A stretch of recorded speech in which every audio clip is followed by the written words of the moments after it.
It was an absolutely nuts day's Mad day, cricket. yeah. What a mad start to the Ashes. There's the tension, the pressure, and everything. There are a lot of factors. Indeed. Which I don't think the pitch was necessarily one of them.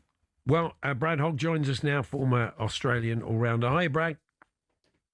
How you going, guys? You going well? You be happy over there? Yeah, we got a little bit of a spring in our step. I'm not sure we would have said that after we batted, but I mean it's right up there, Brad, isn't it? It's just a mad day's cricket, and we've had a lot of mad days cricket in recent years. Yeah, well, look, last year we had India over here on the same wicket, probably a little greener and had more life in the wicket last year with India, and we lost 17 wickets. We didn't want that again. But as the game went on and the Barmy Army, the energy that they were bringing, everyone was just excited. And there's so much atmosphere around the ground. It's just set this Ashes series up for an absolute perler. And I must admit, I'm on the board here at the Wacker, and I was hosting some British travellers, and they were just wrapped at the end of the day's play. They were all a little bit quiet, I must admit, after England were bowled out. But they rose once Asha got that first wicket, and then Steve Smith gone. They thought they had us by the ghoulies, should I say. It's great for Test cricket, wasn't it? 51,000 people there, so fantastic. We're going to see big attendances. So that was terrific. Stokes, though, he is amazing, isn't he? I mean, he came on. I mean, maybe one of them was a good ball. He just gets people out with bad, like both of them used to, basically with bad or not great deliveries. But he's got a way of willing people out. It was brilliant. Yeah, well, you could see the pressure on Australian batting lineup as well, and just the way they got out to Stokes' deliveries, it just wasn't good enough, really. They should have capitalised on that. But at the end of the day, it's that presence of Stokes with the ball. I think if you look at Stokes through India, he's probably the best bowler that England had. But one thing that I do like right now with England is that Harry Brook dominated Starc. He looked absolutely so comfortable out the middle. It's the best I've ever seen someone on a quick wicket. So that's an upside for England moving forward. Smith looked as though he could dominate. Pope starting to form out number 3. That's one area where I thought you were probably going to struggle a bit. And Duckett looked good there as well. So England going into their second innings, they've got to be very confident, take on the Australian attack and put on a big score, because it's a good batting surface. It didn't show today, but day 2 is going to be a lot better. And the other big plus is Atkinson. He didn't get a wicket, but I thought he was one of the better bowlers for England. Interesting. There's a few red flags from an Australian point of view. Khawaja, from the batting point of view, maybe bowling from the bowling point of view. And there's this news that Josh Hazlewood may miss the whole series now, Brad, which is a worry, isn't it?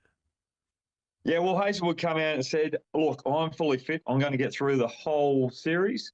And that was the day before he got injured. So you always thought there was always going to be trouble with Hazlewood.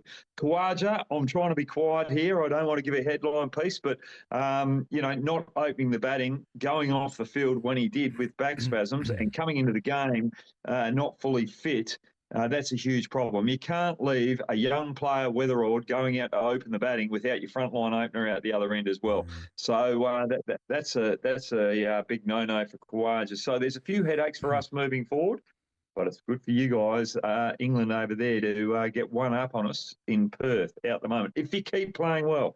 Have to hand it to Starc, though. Didn't he bowl brilliantly, really, considering he didn't have Cummins or Hazlewood to back him up? He was impressive.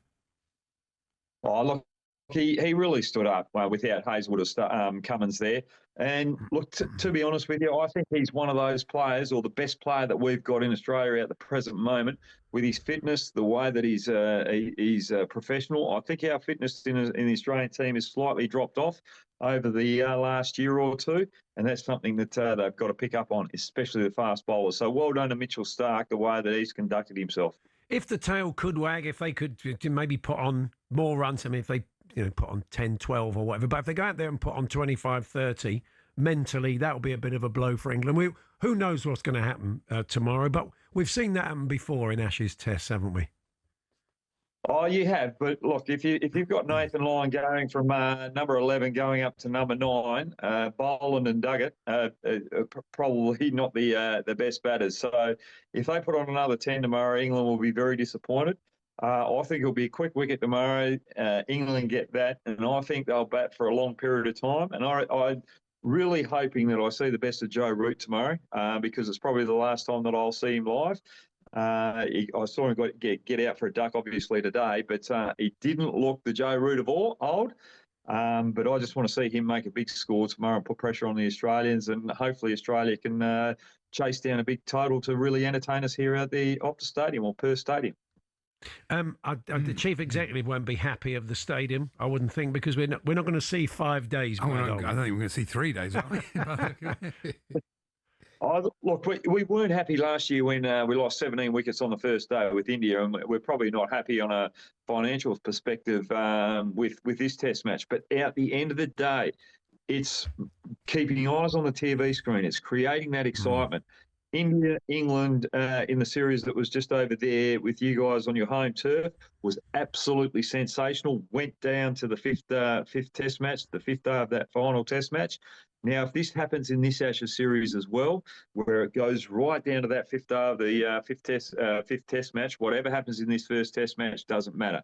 Just as long as people are talking, cricket's out there, front and centre in the media, that's all I care about. Brilliant. Good to talk to you, Brad. Thanks very much. Thanks very much, guys. Cheers. Brad Hogg there over in Perth was lucky enough to be there today. And you mentioned Pope there. I thought Pope was really unlucky. It was a terrible decision by the umpire. It wasn't great. He was guessing, wasn't he? He must have been. It was the barest of margins, they say. It was so unlucky to be out umpire's call on a couple of interesting decisions. I mean, even the first wicket, Jofra's first wicket, they didn't give, did they? No. Anyway, for all your Ashes content, subscribe to the talkSPORT Cricket YouTube channel. Following on podcast is coming out every day during the Ashes series with Harmy and the gang. So go and check that out.